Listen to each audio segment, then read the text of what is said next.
Hi, my name is Christy Frank, and I'm the founder of Clutch Creations. Two things you should know about me are that I love music and I love fashion. This has brought me to over 30 different music festivals in the past 4 years, and I've come to notice something about the girls and what they're wearing at these festivals: nowhere to put your cell phone. So I've identified two types of girls who are going to this festival and having nowhere to put their phone, and this is the first one. This is what I like to call hands-free Hannah. She's wearing this little outfit, has no pockets to put her phone, wants to enjoy a hands-free experience, and so 10 minutes into the festival is finding the closest place on body to stash her phone in an easy-to-reach place. Not only is this a huge fashion no-no, it's really unreliable, and it's just not gonna, save her from losing her phone. So why not carry a bag?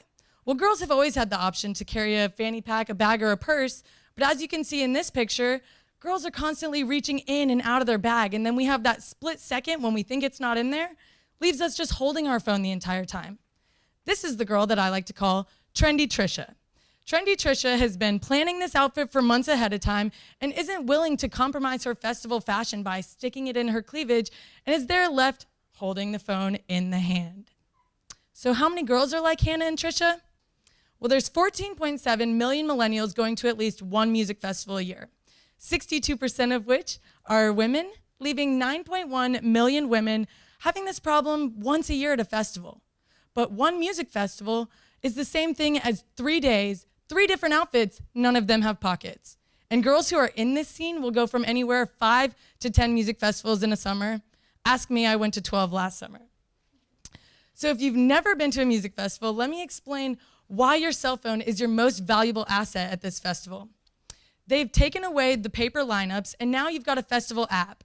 This is your only access to seeing who's playing and where and when. When you lose your phone, you lose that information. Not to mention that your friends, through your phone, are the only way that you can contact them. When you lose your phone, you lose your friends. Maybe you took an Uber to the festival, now you just lost your ride home. And last but not least, what you're all imagining is that we want to take pictures and we want to post to social media. This is so true. My demographic is dying to say that we went to this festival and document it. And if you lose your phone, you've completely lost that ability. But if none of that has really sunk in, just take this crowd, for example. You get lost in this crowd, and it's scary. You've completely ruined all thoughts about anything else, and you're just left alone, and the experience is ruined, and then you also have to suffer the burden of replacing the phone when you get home from the festival. So what I've done is created a product that allows girls to not have to compromise their festival fashion, and they still get to maximize the functionality of having a hands-free experience, knowing their phone is right there when they need it. I'd like to introduce to you the Clutch Strap. The Clutch Strap is designed to comfortably wear around your neck or on your shoulder, and is universal in that it can attach to the back of any smartphone or smartphone case. These two clips use an industrial adhesive that you just peel and stick on the back of any phone case. I clicked that off. And then you do an easy 1, 2, and you are all set with a very secure attachment. You have a place right here to put your sunglasses when you're not wearing them, a place right here to put your lipstick or maybe one of our clutch lighters, and then you've got a secret pocket in the back where you're able to roll up and stash some cash. Ooh. And it's back. That was magic. So I've chosen to pick festivals for a couple different reasons. One reason being that it is the highest concentration of my target demographic in one area. They're guaranteed to have similar tastes in music, fashion, and lifestyle, and they're coming from all around the country. By using these festivals and having brand ambassadors at different festivals all around the country every single weekend, we can really express that our TAM will grow after every festival. Festivals are also important because the buzz about them happens even 6 months in advance when the festival lineup drops. Community groups on Facebook start talking about how they can share rides, or maybe they start talking about new trends. With our ability to tap into these social media sites and leverage them, we can really get our brand exposure out there and have these girls know about our product beforehand. But we are able to even fine-tune that marketing by using the proven strategy of influencers. 92% of consumers are, 92% of consumers trust online recommendations, a lot of times from people they don't even know. But my trendy Trisha is already looking to these people for the next big trend. And we have these 3 influencers who are excited to push our product. And these are 3 of many that we have lined up to be able to tell people more about the clutch strap and influence these girls. Next, we're gonna leverage social media by having these contests that will go viral. By having the ability to give away 2 festival tickets, we can expect people to share these posts and tag their friends that they'll be with, growing our brand exposure and driving more traffic to our e-commerce site, which ultimately is the play that we're talking about. We've got an e-commerce play with a huge market opportunity, using the festivals to grow our brand exposure, the ambassadors to grow the word of mouth, and then the Instagram influencers driving everyone, all the traffic back to our e-commerce site. These ambassadors are also wearing our product line extensions while walking around these festivals, getting people more aware of our slogan, "That's Clutch." And I can also say from experience that when I'm wearing my strap, girls come up to me and they're like, "What is that and where can I get one?" That's Clutch. But that's not all. Hi, my name is Taylor Cottrell and I'm head designer and part of the Clutch crew. The best part about the clutch strap is that women aren't limited to using this at just a festival. I became addicted to my strap when I brought it home and discovered all of the everyday uses for it. When I walk my 2 dogs, I don't have a purse and I don't have pockets in my workout clothes. So when I'm walking them, it makes me feel safe and secure when I'm walking the trails alone that I have my phone. Also, when I'm at the airport, I'm carrying 2 large luggage bags. I don't want to dig through my bags in line to board the plane to pull out my boarding pass. So with my strap, I just pull out my phone, scan it, and on my way I go. Also, when I'm in the grocery store, I keep my grocery list on my phone, and I don't feel comfortable leaving it in the cart for someone to steal every single time I go to grab an item. So with my phone, I can easily just check things right off my list. And lastly, I don't know about you guys, but when I'm in a public place and have to use a public restroom, I sometimes set my phone on top of the toilet paper dispenser, and I've left it there a couple of times, and when I got back, it wasn't there. Now, all I have to do, take my strap off, hang it on the hook of the stall, and I'm good to go.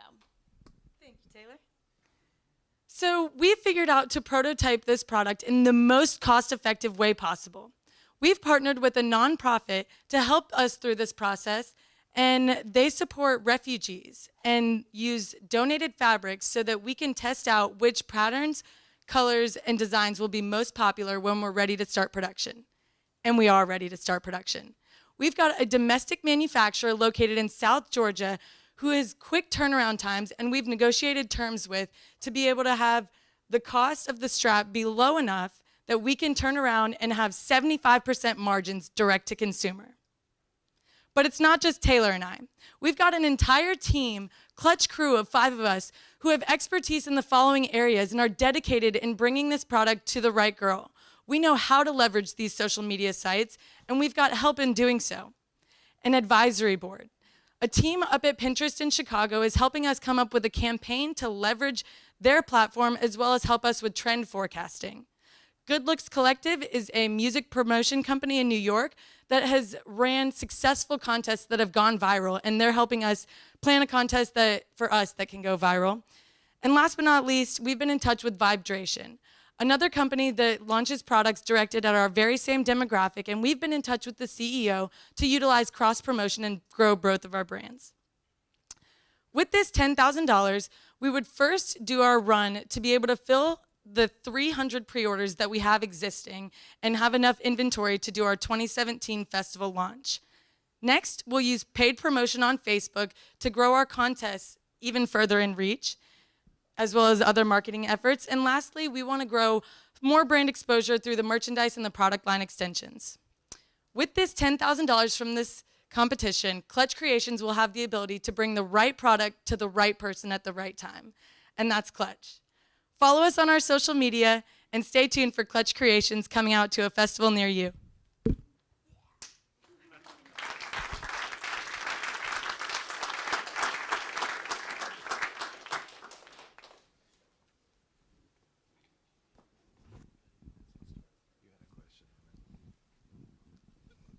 It's a great idea. What prevents this from showing up at Urban Outfitters the week after you guys come out? Our positioning in the market and our future plans to license this strap with festivals will make us the one featured item of merchandise, and it'll be more memorabilia in that it'll be event specific, and so people will want the authentic Clutch strap. So then just a quick follow-up question, because that seems like an appropriate way to go. The margins that somebody at a festival is going to want if they're selling it are much higher than even a typical retailer. Are you guys in a position where you can sell it at a realistic price when somebody's asking for a 70% markup? Yes, we are, because the competition in this market for products that aren't even serving the same purpose, but also the other products that you're spending so much money, like phone cases, those are way higher and average around $70. So right now we're selling them for $40, and we can still have those margins to give us a little wiggle room with retail. What is your current cost to produce, and are there any plans to try to lower the cost? Currently, it's costing $10 per strap, which gives us that 75% margin direct to consumer. But this is because we are doing it in small quantities and having to order the hardware in less. But definitely, and with the help of Jim Scott, we have plans to reduce that cost a lot. By the way, y'all are great. Thank you. So I assume there's nothing patentable here. This is, somebody already has these patents or whatever from It's similar to a camera strap in that it's a strap that attaches to an electronic device. One of my mentors is actually taking it to a patent, because I've had a ghost patent search done, and I know what products are out there, which gave me the insight in that they're charging more for something that's. But so we're looking further into it, if we can patent the use of it attaching to a cell phone rather than an electronic device. But you are correct. Sure. And the 300 pre-orders, that's at $40 each, ballpark? Mm-hmm. Okay. So something like a pop socket that I'm told you can hold your phone and a drink and stuff like that at the same time. Is that a competitor, or is it that's a completely different? That's a type of- great question. So I see the pop socket as being a good example. I don't consider them a competitor at all, because you're still holding your phone. It gives you a stronger grip. But the pop socket gives the market the understanding that adhesive is strong enough for this product.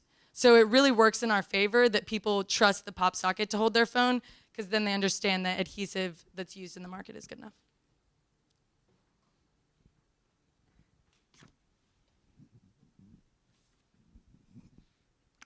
I had these girls pitch at the last competition. I really like what they're doing.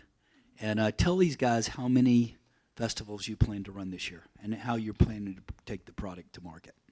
So using the strategies that I mentioned online to drive traffic, and we've got the quick turnaround times for people to order the straps and have them before the festival, we are planned to be at 15 festivals, one of our crew members, but also spanning further than that, we've got ambassadors walking around at all these different festivals that we're not personally at, driving traffic to our e-commerce site, and they're on a point incentive system so that they have coupon codes, and when you buy the strap that she told me to buy, they're working towards getting more straps, merchandise, and then ultimately festival tickets, and maybe even one day having a strap named after them. But that's if they sell a lot. Any interest or thought in having event-specific straps so people can collect them at all the festivals? Yes, that's something that I'm actually already trying to do. I'm in touch with different festival organizers, but then it is a licensing deal, so it's just a little bit further down the road. We're thinking maybe after 12 to 18 months and we are confirmed as the #1 festival accessory, then I will be able to leverage my contacts and be like, you want one for Camp Bisco, you want one for your festival summer camp. And then something else that I love to mention is how we met is because she had all of her festival bands on. People in this demographic use the bands and festival t-shirts as an excuse to talk about it. And by having the strap be that piece of memorabilia, bringing up the conversation, I think that it will definitely become a collector's item. Thanks.